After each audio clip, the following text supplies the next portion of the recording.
Alright YouTube, welcome back.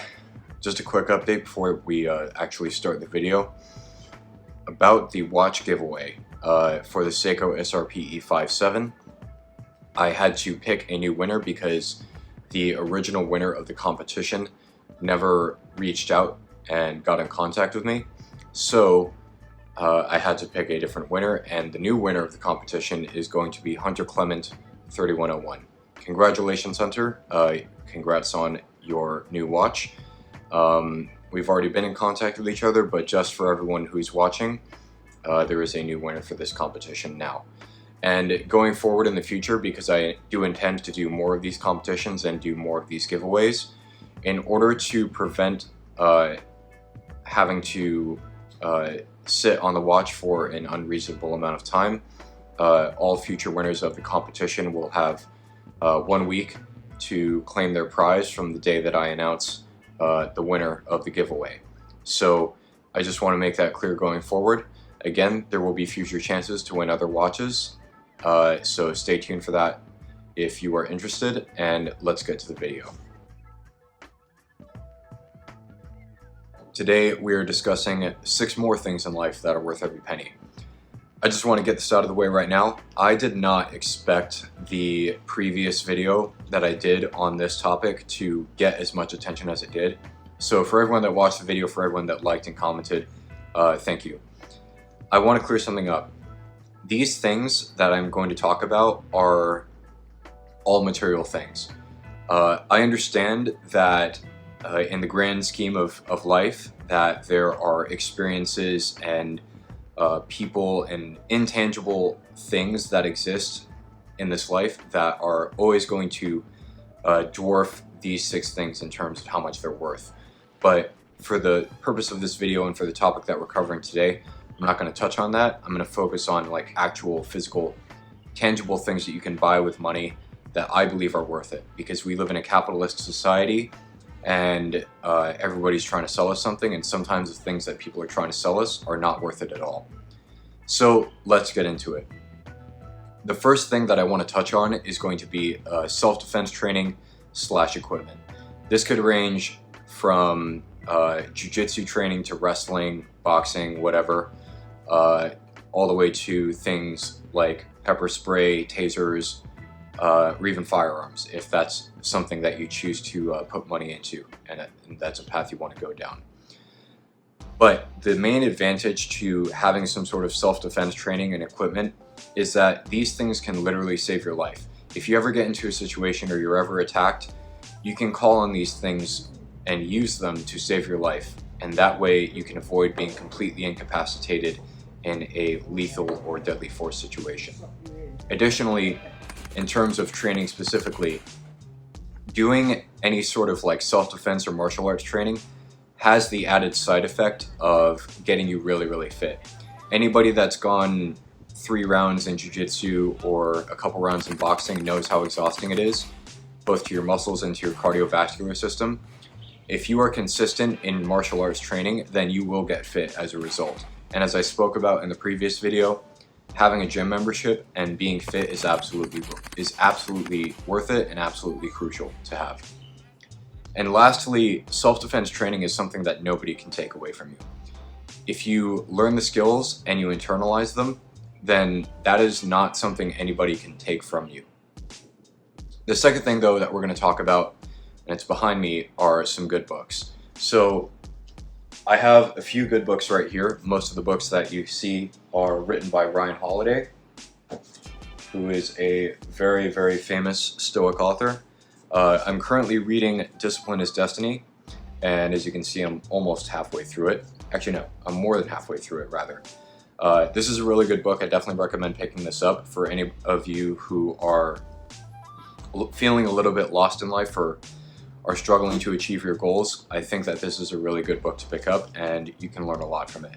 But once I finish Discipline is Destiny, I plan on reading his newest release, which is Right Thing, Right Now, which is a book that he wrote focusing on the Stoic virtue of justice.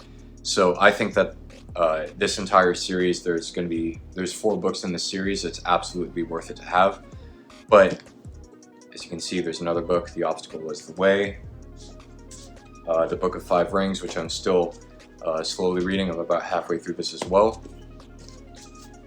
I've got Meditations by Marcus Aurelius, which is the most famous work of Stoicism today, and a few other things.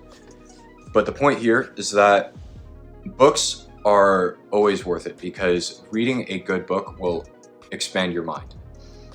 Being intelligent and having knowledge and possessing knowledge will always broaden your horizons and give you a fuller, more how do I say it, colored view of life. You'll be able to see things differently. You'll be able to think about things in life differently. And in general, books, especially nonfiction books, do contain really valuable life lessons that you might not otherwise learn on your own. Additionally, if you find a book to be really entertaining, say you're reading something fictional, it's a really good time killer and it's great entertainment. It's a nice break from the monotony of perhaps scrolling through social media or streaming shows over and over and over again.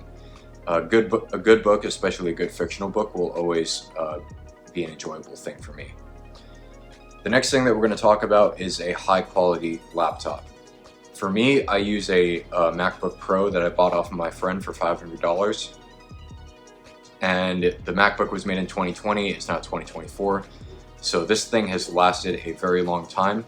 I'm not a huge gamer or anything like that. I would say that the most intense activities that I put my computer through are editing these videos. And as far as that is concerned, this MacBook Pro does that job just fine. So if you invest in a very high quality laptop from the get-go, then that is something that will last you much longer than any budget option, and it will increase your efficiency and your productivity when you're doing any type of work, whether that be something personal like me when I edit YouTube videos, or if you're typing up reports for work or something like that.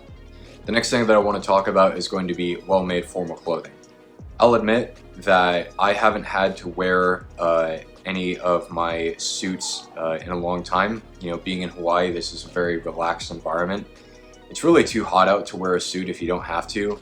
It's not really worth it to wear a two-piece or three-piece suit in this environment if your job doesn't require it. But for those of you out there who do occasionally have to get dressed up and look nice, a well-made, bespoke, tailored suit can be of a much higher quality and be much longer lasting than something that you might otherwise purchase off the rack. The other thing about bespoke suits is that they're specifically made for you. There's something really cool about looking inside of your lapel, or not your lapel, your jacket, and seeing the name tag on it with your name instead of, you know, Hugo Boss or something. And lastly, a good suit or some good formal wear is always a powerful tool for making good first impressions with people. When people see that you are well put together, that you know how to tie a tie, that you're wearing a suit that is just well tailored and fits your body well, people tend to notice that, and even though they may not say anything, they will respect it. The fifth thing that I want to talk about is going to be a decent coffee maker. I have my coffee maker right over there. I'll probably put a picture of it in editing, but a decent coffee maker really just pays for itself in the long run after a while, because you only have to buy the coffee grounds or the coffee beans. A good coffee maker, if you are someone who drinks coffee, will save you money in the long run, because you don't have to now like make a trip over to Starbucks and rush over there in the morning and then spend $7 on a latte. You know, it's just something that's useful to have, and you can make the coffee the way that you like it. You don't have to depend on some barista to make it for you, and then, you know, pay the 15% tip after that, and now suddenly you're paying $10 for a double shot espresso latte. It's just generally a much more economical option than buying coffee every day, and the cost savings do add up generally. The sixth and final thing that we're going to talk about is much more general in nature, but I believe that it's absolutely worth it, and that is going to be a decent heirloom. So what I mean by a decent heirloom is something that you could pass down to a friend or one of your family members, either your wife or your husband or one of your children when they grow up. And this could be anything really. It could be a watch, like the one I'm wearing right now, a journal, a nice rifle, you know, something that was made well, that is long lasting and that carries your memories that you can then pass on to the next generation or to someone whom you really care about.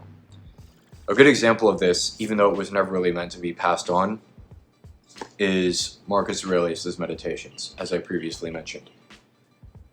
Meditations, if you guys don't know, is Marcus Aurelius' private journal entries. Nobody besides him was ever meant to see the words written in here, but it is possibly one of Rome's greatest achievements, because this man, this emperor of Rome, put down his thoughts in this journal for all of us to consume and meditate on, hence the title, and learn from. And I can say that in going through this book and in reading the teachings of this book, it has added a lot of value to my life personally. Again, even though this was never meant to be seen by anyone else other than Marcus Aurelius, the legacy of this work and the legacy of the people who have followed his teachings is immense and immeasurable. So if you're considering getting something that is high quality, think about how it might be able to be passed on to the next generation. With that being said, I'm going to end it here. This is a very short video. I hope you guys enjoyed it, and stay tuned. Take care. I'll see you later.